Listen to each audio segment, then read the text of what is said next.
Yəni, məsələn, düşün ki, bir insan çişli paltarı ilə insanların önünə çıxdığını düşün. Yəni, gəlib insanların önünə çişli paltarı ilə, təmiz olmayan libası ilə nə insan özü rahat ola bilir, nə də ətrafda olan insanlar mümkün deyil ki, səndən rahatlıq tapsınlar. Diqqət edin, Allah Azza və Cəllə necə incə məsələlərə toxunur, subhanallah. Yəni, insan təmiz libasını, təmiz paltarı ilə, düzgün paltarı ilə gəlib insanların önündə oturması, çişli libası ilə, necə gəldi bir libasla eyni deyil.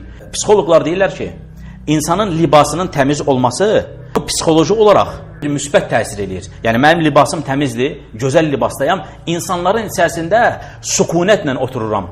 Lakin deyirlər, insanın libası təmiz olmasa, o insanların arasında sükunətlə otura bilməz. Həm özündə bir narahatçılıq olacaq, həm də ətrafda olan insanlarda bir narahatçılıq olacaq. Necə incə bir məsələdir. Ona görə alimlər deyirlər ki, insan libasına belə diqqət etməlidir insanlar arasına gəldiyi zaman.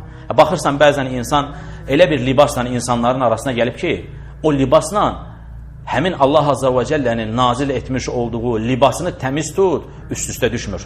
Məsələn, ortama gəldin, ortamda cahil olan insanlar var.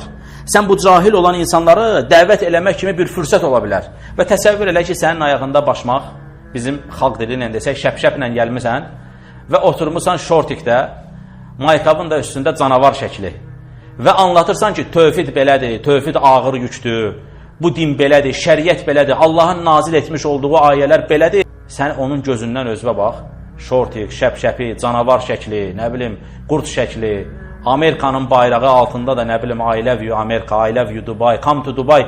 Bununla necə adam sənə ciddi baxa bilər ki? Necə sənin anlattığın şeylərin bir ağırlığı ola bilər? Ona görə insan, hər bir müsəlman bilməlidir ki, dəvətçidir. Evindən çölə çıxanda fürsət axtarmalıdır ki, insanları dəvət edeyim. İnsanlara dəvət qapısı açıla bilər. Bunu düşünən insan mütləq libasına fikir verəcək. İnsanlar arasına necə gəldi çıxmayacaq, daha diqqətli olacaq.